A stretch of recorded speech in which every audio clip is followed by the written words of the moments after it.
Olá, seja muito bem-vindo, você que nos acompanha de todas as partes do Brasil e do mundo. Tá no ar o Mata Mata com Evair. Hoje é quarta-feira, dia 3 de setembro de 2025. Sou Rafael Tomazetti, nós vamos juntos pela próxima hora. Hoje é o dia pré-seleção brasileira, né? Amanhã a gente tem Brasil em campo, despedida da torcida neste ano, pelo menos nas eliminatórias. É improvável, provavelmente nesse ano, porque é improvável que nós tenhamos jogos no Brasil esse ano, né? Além desse duelo contra o Chile. E o Ancelotti vai, pelo que tudo indica, ao que tudo indica, vai mandar uma seleção bem ofensiva a campo, do jeito que o brasileiro gosta. E aí, Janaína Carvalho, tá ansiosa para Brasil e Chile?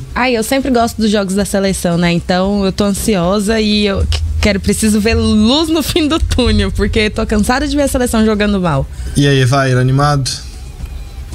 Pronto para ver a seleção animado como antigamente, não, né? Mas seleção brasileira é sempre bom. Me deu até um desânimo com esse animado seu. Não, antigamente se esperava a semana inteira para ver a seleção jogar. Mas agora não. Acho que o brasileiro desanimou por conta da atuação da seleção brasileira nos últimos anos, né? Aí dá uma baixada na autoestima. Eu acredito que se tiver uns 3, 4 jogos em sequência bons, o brasileiro volta aquele ânimo. E eu acho que também tem muitos jogos que são inúteis, porque o Brasil ficou muito tempo fazendo aqueles amistosos ruins, que vendeu caça-níquel. Esses aí mesmo, que vendeu para as empresas, para uma empresa, né, que escolhia os adversários. Aí o Brasil jogava só amistoso ruim. E amistoso já é chato de você ver, porque não é um jogo competitivo, né? Não vale nada. Tem muita alteração durante o jogo, não dá muito... Já não tem aquela coisa que a gente gosta, que é o da competição. E aí você ainda põe adversários ruins, né? Aí você tende a diminuir o interesse. Mas a eliminatória, por mais que esse já não valha muita coisa do ponto de vista de classificação, é legal de ver. Tá bom, vamos lá começar e trazer para você a provável escalação do Brasil. Bom, o Ancelotti ontem, pela primeira vez nessa janela aí, nessa data FIFA, ele montou o provável 11 inicial da seleção brasileira. Rapaz, e só tem atacante. Só tem atacante. Eu vou trazer para vocês aqui, o Jonatas vai colocar pra gente aí na tela a escalação da seleção, a provável escalação da seleção brasileira. Olha lá, tem Alisson no gol. Além do Alisson, na direita a gente tem Wesley. A zaga seria formada por Marquinhos e Gabriel Magalhães. E na esquerda o Douglas Santos, do Zenit. E aí do meio campo pra frente, quem marca de verdade ali é só o Casemiro. Aí tem o Bruno Guimarães, Rafinha, Gabriel Martinelli, Estevão e João Pedro. Como é que ele vai posicionar esses 4 da frente aí? Não dá pra saber. O que é mais certo é que o João Pedro certamente será o centroavante. Mas quem é que vai ficar, digamos, ali como meia? A ver quem o Ancelotti vai posicionar. Provavelmente é essa situação aí mesmo, o Estevão, porque o Estevão já jogou no meio no Palmeiras, Martinelli só joga pelos lados, Rafinha só joga pelos lados, né? O João Pedro é aquele atacante mesmo, então provavelmente é dessa maneira aí mesmo. Inclusive os melhores jogos do Estevão pelo Palmeiras foi jogando pelo meio, né? E toda vez que ele pega a bola ali naquele meio de campo, ele tem uma criatividade, é um jogador interessante. Mas é surpreendente essa escalação aí. Tem 2 zagueiros que marcam, o Douglas Santos mais ou menos e o Casemiro. Mas sabe que essa escalação do Ancelotti, porque esse jogo não vale nada. Sim. E dá pra ele arriscar mais. Dá pra ele testar, né? Essa formação mais ofensiva. O adversário é muito fraco também. Além do adversário ser fraco. E aí, o que o brasileiro gosta de ver? Gosta de ver goleada, gosta de ver jogo com muitas firulas. Mas assim, eu entendo. É claro que a gente fala que ninguém marca brincando. Hoje no futebol todo mundo tem que marcar. O João Pedro vai marcar a saída de bola, o Martinelli, o Estevão, o Rafinha lá na frente, eles vão ter que marcar. Mas quem tem uma qualidade de marcação maior aí, além dos zagueiros, é o Casemiro. O Wesley é um lateral muito ofensivo, a gente sabe. Muito ofensivo. E O Douglas Santos é mais ou menos, né? Ele não é... eu acho ele mais ofensivo até que o Alexandro, que vinha jogando. Provavelmente ele vai segurar o Douglas Santos pelo lado esquerdo e vai liberar o Wesley, né? Normalmente, hoje em dia, todos os treinadores faz mais ou menos isso. E aí ele pode posicionar o Casemiro na direita, porque aí ele fica com o Rafinha, na direita ele fica com o Casemiro de salvaguarda e fica com o Wesley e o Rafinha de... digamos, mais atacantes ali, né? Com mais liberdade para atacar. E aí na esquerda fica o Douglas Santos. O Bruno Guimarães, ele também marca, não tem o poder de marcação do Casemiro, mas também marca e sabe sair jogando bem com a bola. E aí você tem, né, esse quarteto ofensivo. Mesmo essa dupla de zaga, ele poderia tranquilamente testar outros, né? Não é que eu gosto só do zagueiro do Cruzeiro, não, mas é que não vai fazer diferença nenhuma. Eu acho que ele vai testar muito jogador contra a Bolívia. Eu acho que ele deixou assim também pra ter uma segurança, né? Ele manteve ali o Casemiro, o Marquinhos. O pessoal que tem mais contato lá, né, com a CBF no Rio de Janeiro, enfim.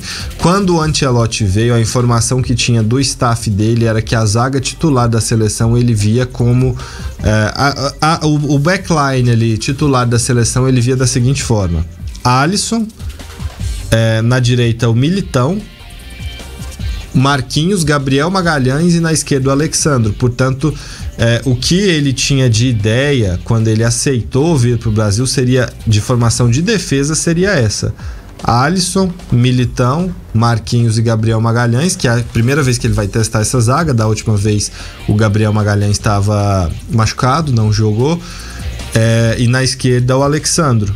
E aí agora ele vai testar o Douglas Santos. O Alexandro está machucado, né? E o Militão ele não convocou, imagino, porque já conhece, porque também voltou agora de lesão.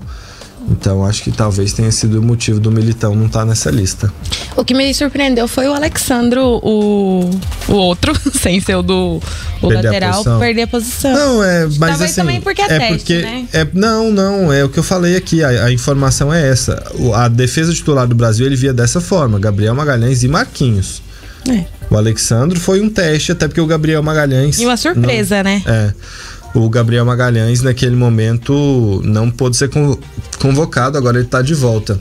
E aí, você gosta dessa seleção ofensiva? O que você mexeria? O que você mudaria? Fabrício Bruno a gente sabe que você ia colocar no time. Com certeza, isso aí eu acho que, assim, eu testaria mais uma equipe que mais se aproxime daquilo que ele quer, né? É lógico, o adversário é fraco e se for mesmo essa escalação aí é extremamente ofensiva, né?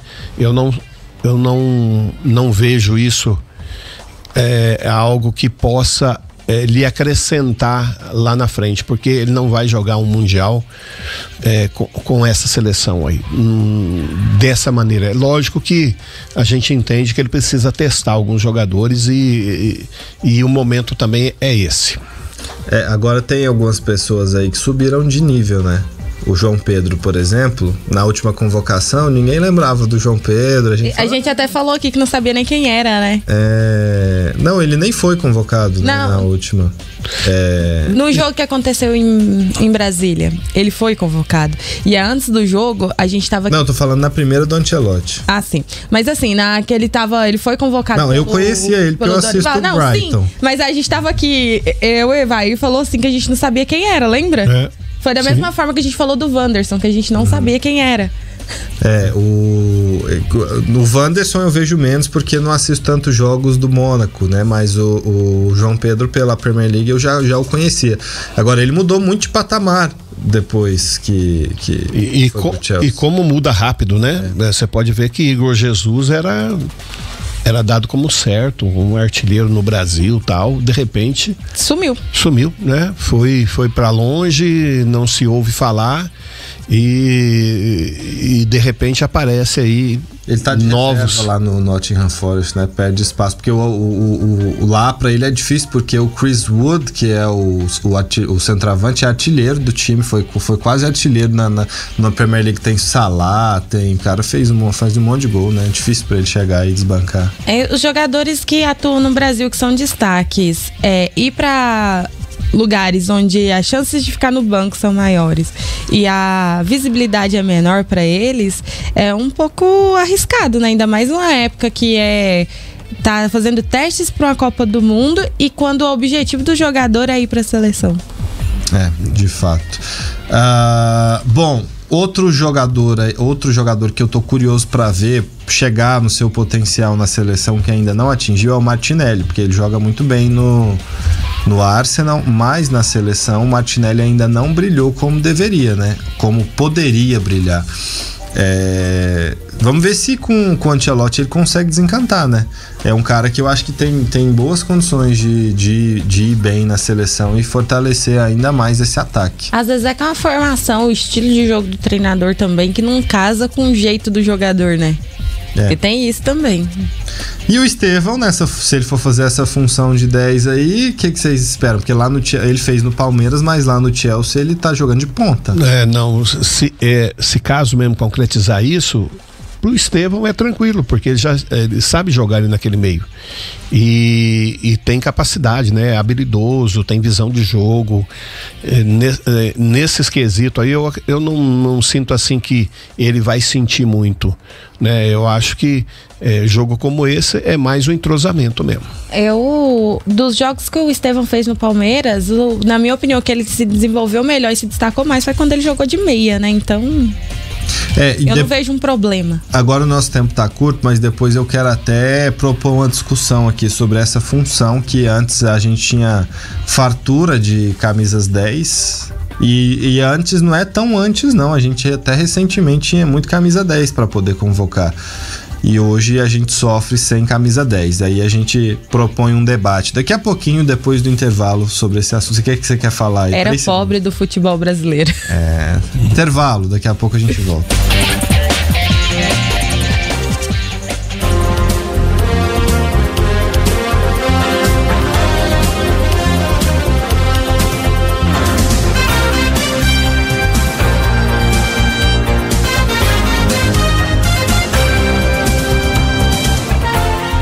Tá de volta o Mata-Mata com Evair. Bom, a gente tava nessa discussão, quem é que vai ficar ali na armação, e chegamos aqui à conclusão que, na nossa opinião, é o Estevão mesmo que vai fazer essa função, né?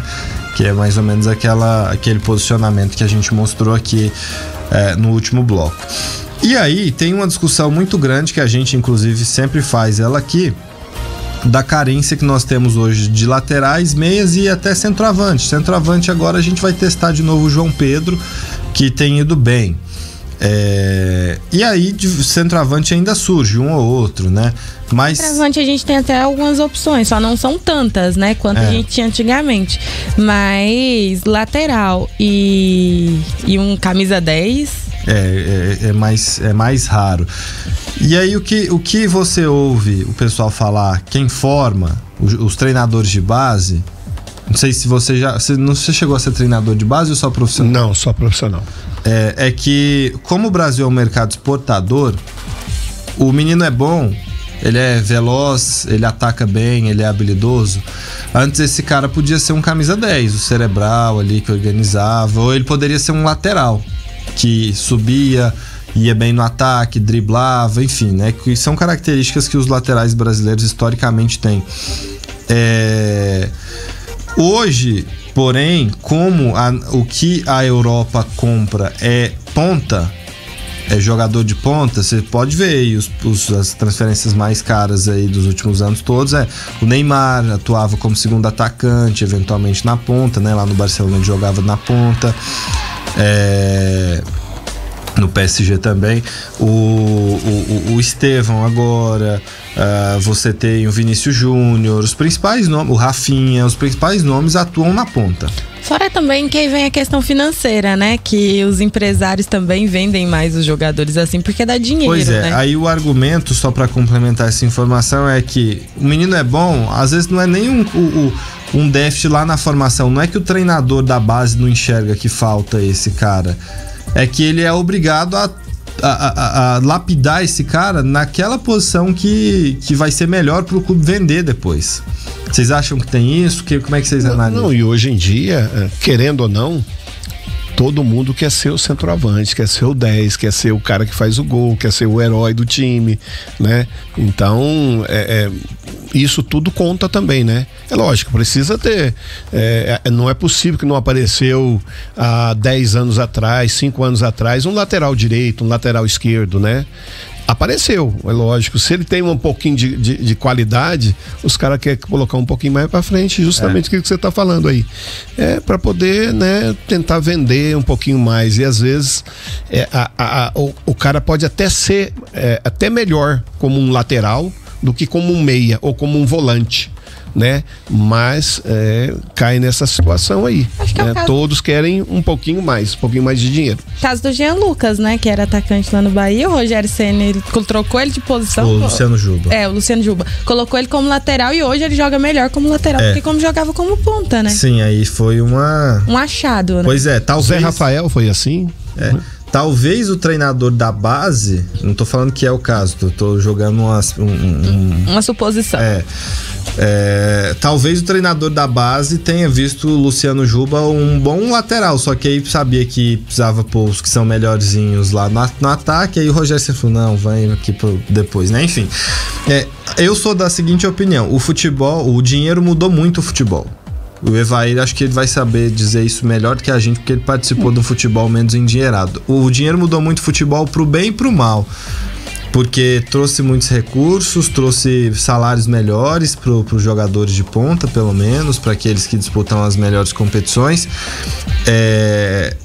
estruturas melhores, mais recuperação, mas também modificou muito da história que tinha, né? Porque antes toda a seleção tinha um modelo específico de jogo, por exemplo, né? Não é que as escolas se desfizeram, mas você tem uma padronização muito grande do jogo justamente para atender também anseios de mercado, porque o futebol é um negócio.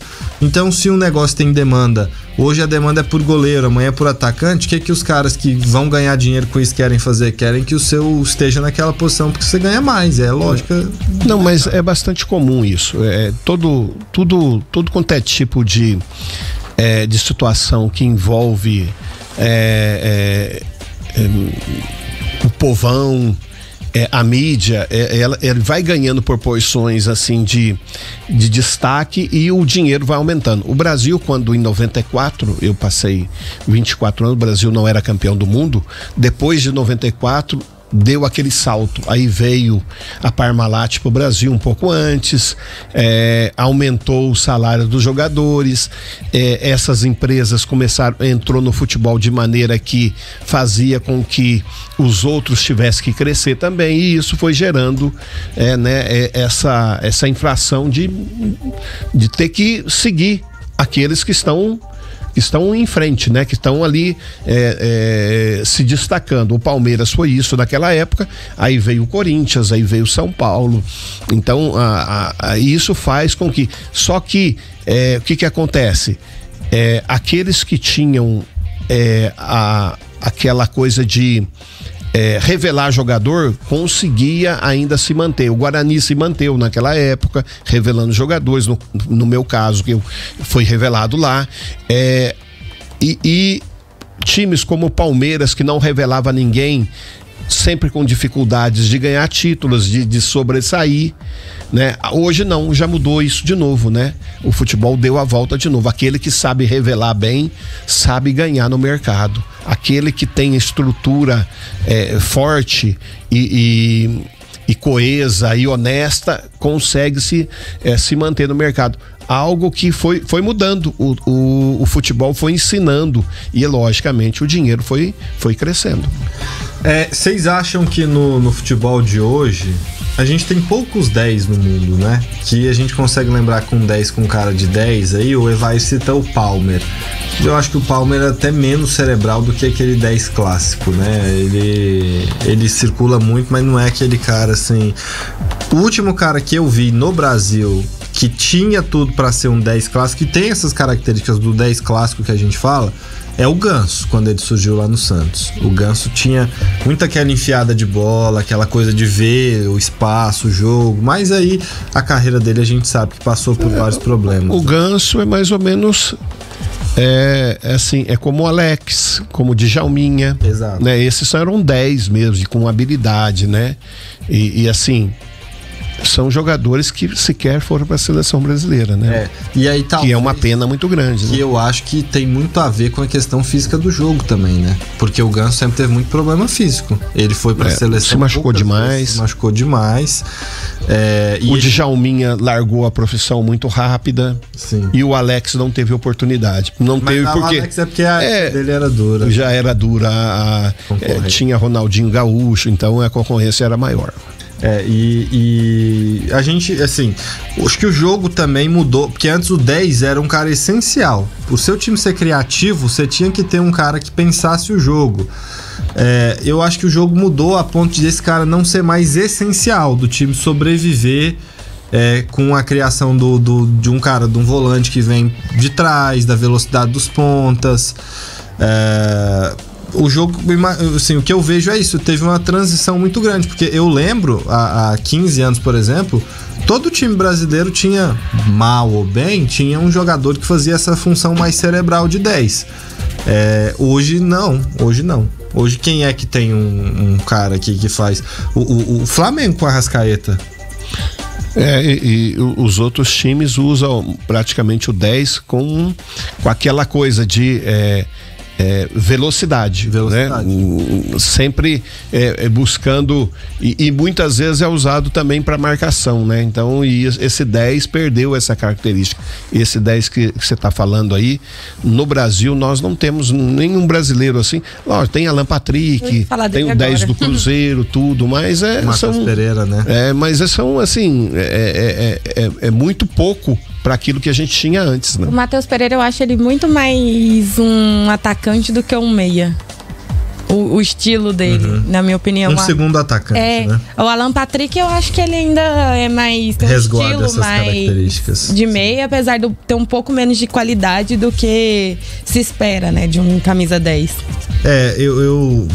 Eu lembro, por exemplo, de jogador que... era bom, tinha muita... O Paulo Baier, por exemplo. Paulo Baier começou a carreira de lateral. Foi pro Palmeiras de lateral. No Goiás ele era lateral. E aí depois ele virou 10. Por quê? Porque ele tinha essa visão cerebral e a questão física dele já também não aguentava mais ser lateral, né? Porque chegou ali ele jogou até 36 anos, por exemplo.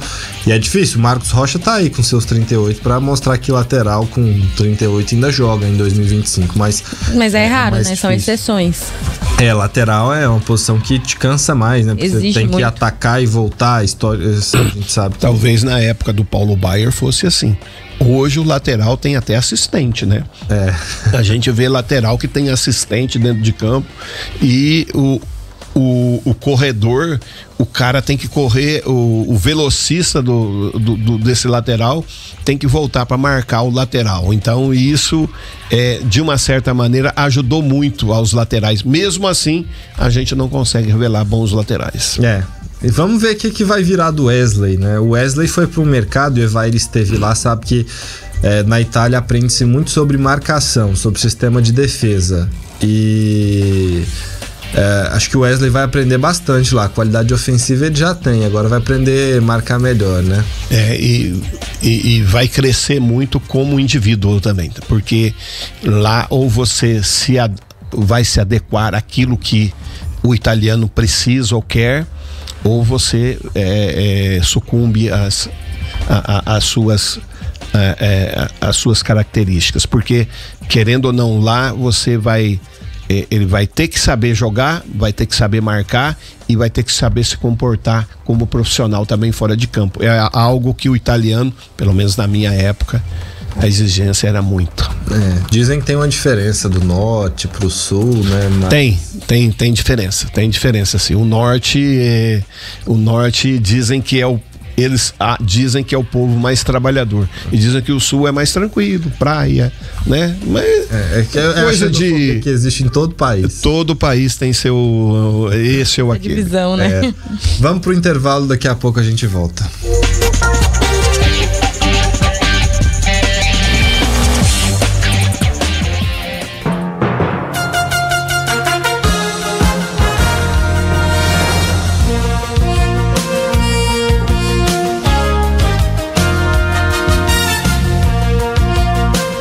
Mata-mata de volta, e agora aconteceu o que acontece todas as semanas no Brasil. Vamos falar disso. Troca de treinador. Ontem tivemos treinador anunciado e o Atlético Mineiro cedeu mesmo as pressões por Sampaoli. Sampaoli é o novo treinador do Galo. E também teve mudança no Fortaleza, que a gente também já esperava, né? Vamos começar com a troca no Galo. Tinha sido demitido o Cuca depois da derrota para o Cruzeiro na Copa do Brasil em casa, e o Sampaoli ontem foi oficializado depois da desistência do Martim Anselmi. Bom, vai ganhar uma graninha boa lá, né? E contrato até 2027. Será que vai até 2027 o Sampaoli lá, explosivo, do jeito que ele é? Não começa o 2026. Você acha que não? Não começa do 26. Eu também não vejo o Sampaoli lá no Atlético ano que vem. Pode terminar essa temporada. Agora começar a outra, acho muito difícil. Assim que terminar a temporada, ele conseguir tirar o time da situação que tá ali, e o ano que vem ele começar a pedir reforços e não derem para ele os reforços, ele começa a arrumar atrito. É normal. Não, a gente já tá com reforço, né? O ano que vem. Tá. Quando ele começar o ano que vem, ele vai começar a pedir reforço. Na hora que ele pedir lá o Messi, Cristiano Ronaldo. Eu quero arrumar uma briga com o Hulk lá, aí você vai perceber que... E o pessoal lá do Atlético falava que ele não dava bom dia e tal, e aí o Fábio Santos que deu essa entrevista, né? Falou que ele não dava bom dia, que era muito, muito grosseiro e tudo, e outros jogadores do atual time do Atlético falaram que o treinador tem que dar bom dia, né? Fala isso na teoria, eu quero ver na prática. Jogador é o bicho mais mimado que tem, né? Eles querem ficar adulando eles o tempo todo. Fica assim, olha, você quer treinar hoje? Não, isso é agora, né? Na minha época não tinha isso não, viu, gente? Eu duvido se você não pegou um pra você treinar que não era desse jeito, tinha que ficar adulando. Olha, o pau quebrava o tempo todo, né? Então, não sei se era... Acho que não era tão Nutella como hoje, não, viu? Eu tava procurando aqui o salário. E outra coisa, ninguém fazia sobrancelha na minha época, não. Não tinha jogador. Faz sobrancelha, arruma o cabelo pra poder tirar na hora do jogo, aparecer bonito nas fotos. Fazem um monte de dancinha nas redes sociais, porque além de jogadores são... Tem que ter engajamento. Tem que ter engajamento. Imagina, se fosse jogador hoje. Imagina ele vai fazendo assim, ó. Ia fazer dancinha. Meu Deus do céu. Assim, eu lembro quando tinha jornalista que não ia lá no treino e depois eles ligavam na minha casa. Falaram assim, meu amigo, eu tô lá todo dia no treino, vai lá no treino, você quer dar entrevista? Não, eu queria que você desse uma entrevista pra mim por telefone. Não vou te dar entrevista. Ué, mas só uma pergunta. Não, você vai lá, eu vou lá todo dia treinar. Você tem que sair do seu trabalho e ir lá treinar também, ir lá fazer o seu trabalho, ué.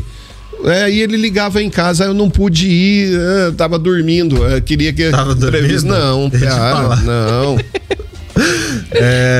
O Sampaoli vai ganhar 3 milhões e meio de dólares, 19 milhões de reais, livre de impostos por ano. Ou seja, 1 milhão e 600 mil reais por mês. Segundo maior salário de treinador de futebol brasileiro. Quem é o maior? Acho que é o do Abel, né?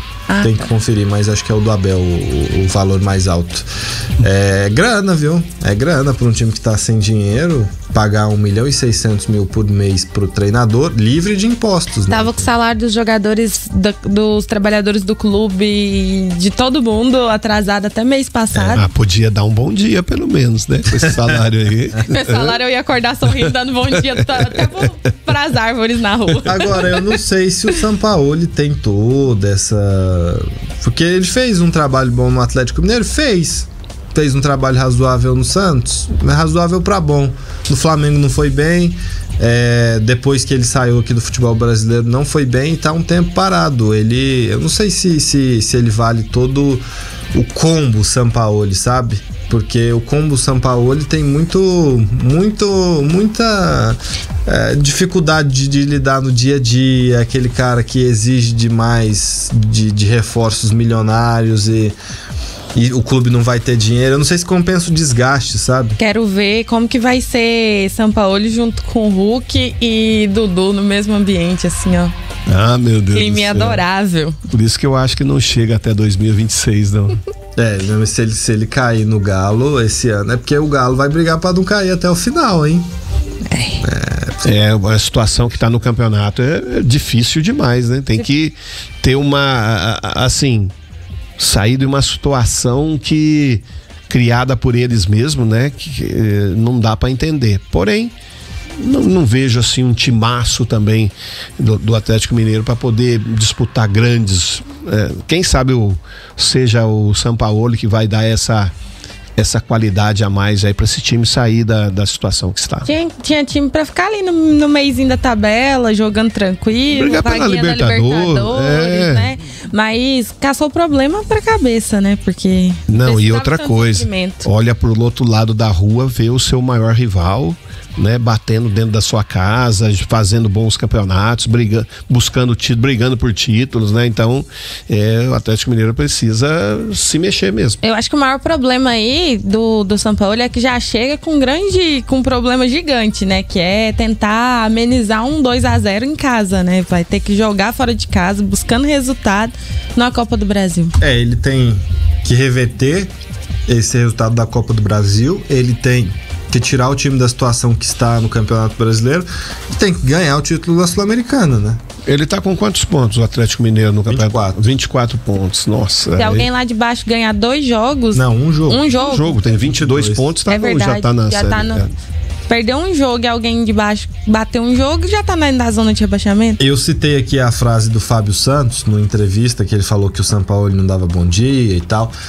Tem outras declarações aqui que é interessante a gente recuperar. O Éder Aleixo, que foi jogador e hoje tá na comissão fixa do Atlético, trabalhou com o Sampaoli em 2020 lá no Galo. Ele disse o seguinte, numa entrevista em agosto de 2023.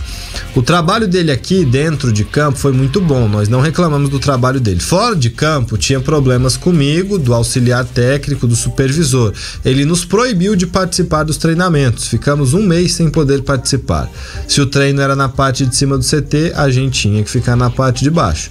Depois ele veio perguntar o que eu fazia, então eu disse que eu poderia ir, ele disse que eu poderia ir pro treino. Após 1 mês, ele tinha situações complicadas fora do campo. Nunca falei mal dentro do campo. Agora fora, extrapolava até um pouquinho, até nos afastava do treinamento. O Hulk disse numa entrevista em agosto de 2023: eu estava mais fazendo a parte física, o brasileiro acabou se estendendo mais. Às vezes eu deixava ver o treino. Estava eu e o Dodô treinando a parte física, não sei se procede ou não. O Keno, depois de um tempo, falou que todo mundo ama ele como treinador, um cara que entende muito de bola, mas como pessoa, um pouco difícil. O Keno falou que o Sampaoli comentou com ele que não sabia como iria fazer, mas que eu não jogaria com ele. Eu, Hulk, né? Eu nem treinei com ele, os caras falavam que ele era assim, ele mandava contratar jogador e não usava jogador. Aqui a declaração do Hulk sobre o Sampaoli. Aí tem mais gente. Essa é uma dos motivos que eu acho que não vai dar certo, né? É lógico que é cedo, tem capacidade, tudo, porém, relacionamentos são, querendo ou não, faz uma diferença muito grande. Eu também estou pagando para ver como que vai ser essa situação dele lá no Galo. Quando ele foi anunciado pelo Flamengo, o Domênico, que era diretor de comunicação do Atlético, ele escreveu o seguinte numa rede social: se ele mudou, tem tudo pra dar certo. É bom treinador. Agora, se ele é o mesmo que saiu daqui, do Galo, tem tudo pra dar errado. Vestiário lá é formado de cobras criadas. Ele precisará de bom ambiente. Tem que chegar mais pianinho ou, na minha opinião, podem fritá-lo. Então todo mundo vai nessa mesma linha. É um cara que é bom treinador, mas que é muito difícil de lidar. E você não muda, né? Assim, da noite pro dia, não? Não. A pessoa, assim, ela tem sua essência. Você muda ao longo da sua vida, evidentemente, mas tem hábitos, tem características que são suas. Você não é, de repente, extremamente tímido e no outro dia você é extrovertido. Não, isso não muda acontece. Com o decorrer do tempo e não é do dia pra noite, né? Você não é mal-humorado e de repente você passa a ser a Miss Simpatia. Então, é um ambiente que pode ficar mais carregado. Mas como disse o jogador do Atlético, eu não lembro agora se foi o Gabriel Menino, se foi outro, não tem que dar bom dia, né? Tem que treinar o time. E aí, que ele tenha boa sorte lá no Galo, o Sampaoli, que parece que os times que ele treinou, a torcida fica meio apaixonada, né? Santos, Atlético Mineiro, só o Flamengo que não. Mas teve tanto problema no Flamengo também, né? Que é difícil ficar apaixonado por ele. Mas a torcida do Santos gritou o nome do Sampaoli, queria o Sampaoli, foi o Vojvoda, a torcida do Atlético queria o Sampaoli, que o último trabalho dele foi no Rennes da França e não foi bom. Não foi bom. O último trabalho bom dele mesmo, de fato, foi no Galo, lá em 2020-21. Qual de vocês dois que falou aqui que ele já é um treinador ultrapassado? Não, eu não falei isso. Não, eu não falei que ele. Falei, mas eu não falei que ele é ultrapassado. Eu falei que eu acho que ele já tá, assim, de meio-dia pra tarde. Num momento de declínio na carreira. Eu não acho que ele seja um treinador ultrapassado pelo posicionamento tático das suas equipes. Eu acho que ele é uma pessoa difícil de se lidar e você, querendo ou não, no futebol você tem que saber ter seus limites também. Bom, a gente vai para mais um intervalo. Na volta nós vamos falar do Fortaleza, que, para surpresa de 0 pessoas, só faltou o Evair falar que ele ficou surpreso, demitiu o Renato Paiva, português que teve sua terceira demissão no Brasil, né? Bahia, Botafogo e agora o Fortaleza, e 2 delas ele nem soube oficialmente pelo clube, acabou sabendo pela imprensa. O intervalo é rapidinho, daqui a pouco a gente volta.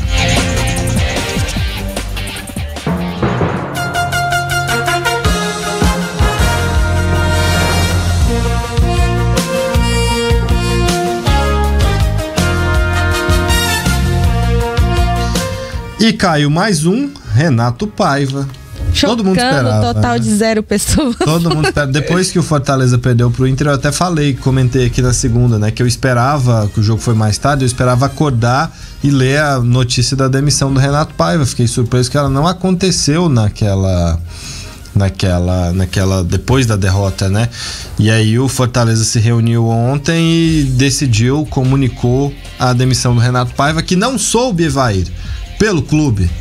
Quem contou pra ele foi a imprensa. Ele leu lá a notícia, viu a fotinha dele, aquela fotinha ali mesmo, e tava lá: Fortaleza decide demitir Renato Paiva. Ele, poxa, mas opa! Mas nem ligaram pra ele, nada? Não, depois, né? Depois, ele Não, mas acontece que a imprensa também, ela dá uns chutes, né? Ela foi demitido, mas pode ser que não tinha sido demitido. Tem fonte, a gente ouve, o povo sopra. Sim. Sempre tem alguém que conta. Ninguém tira da cabeça. Sempre alguém, sempre tem um passarinho que vai lá. O conta. O Renato Paiva no comando do Fortaleza foram 10 jogos, teve 1 vitória, 3 empates e 6 derrotas. Teve um aproveitamento aí de 20%. É o mesmo do Vojvoda, né? Marcou 8 gols e sofreu 17. Muito gol sofrido.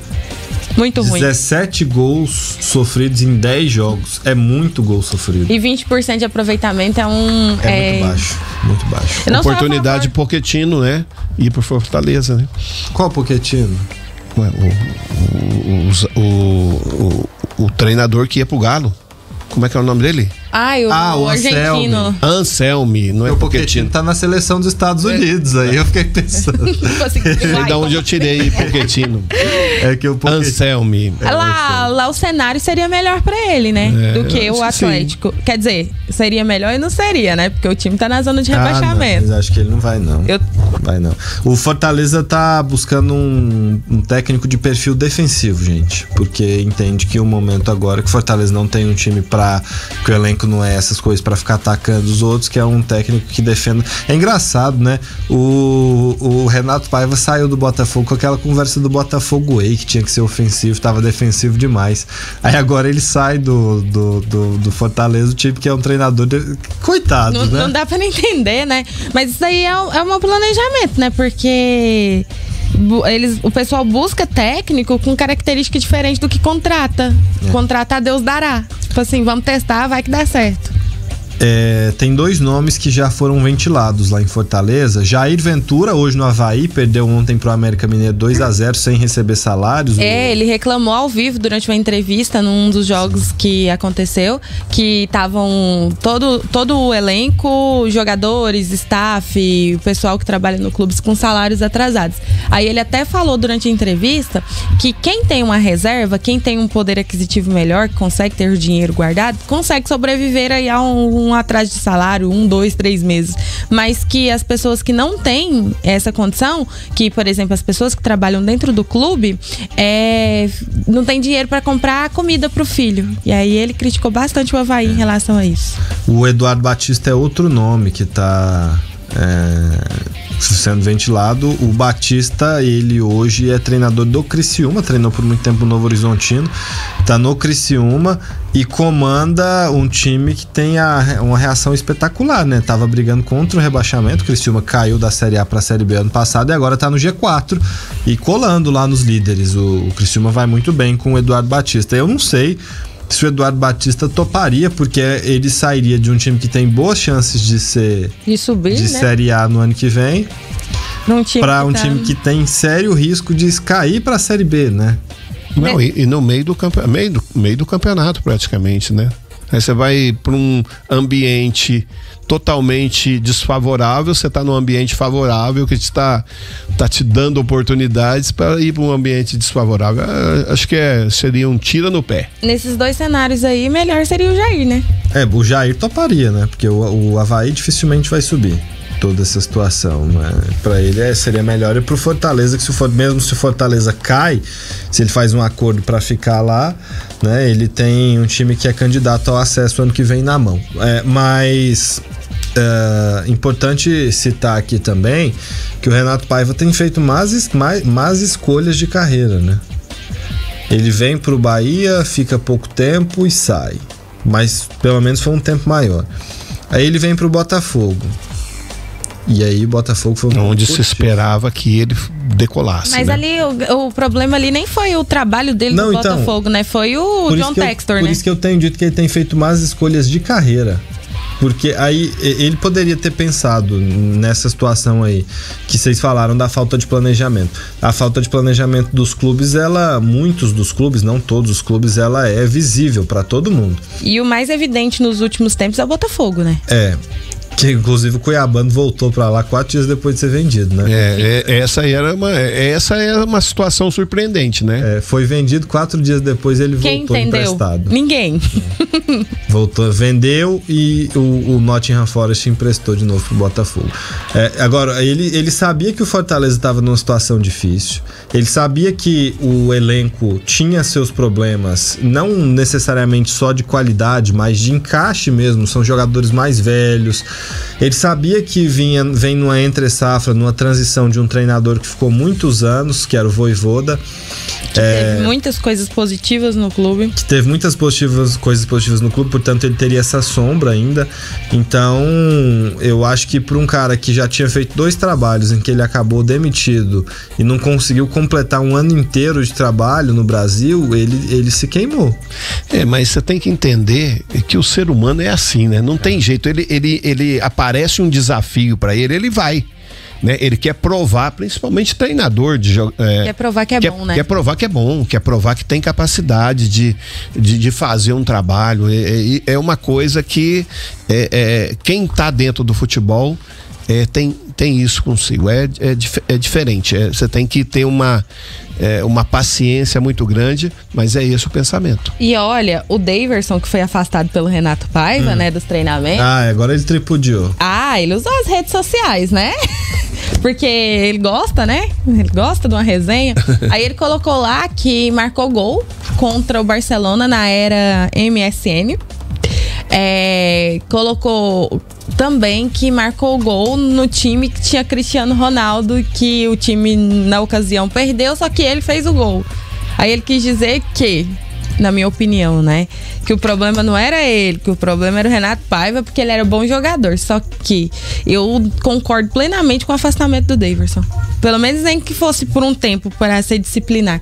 Porque baixo futebol, não estava rendendo o que se esperava dele, até porque o Fortaleza comprou ele do Atlético Mineiro na esperança dele ser, sei lá, a salvação do Fortaleza, né?